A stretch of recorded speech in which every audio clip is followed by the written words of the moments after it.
In today's video, I will show you how to switch your Instagram account to private or personal account in 2 simple steps. Be sure you watch this video to the end and follow every step carefully. Open up your Instagram app and tap your profile picture. Tap the three-dot menu and scroll down to account privacy. Toggle on this settings, private account, and click switch to private. It's already on. Step 2, go back and scroll down to message and stories replies.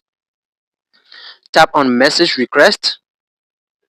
Now here, who can send you message request? Because you want your account to be private, so you can put it to your follower and put it to none. You can choose your preference. For me, I will choose none.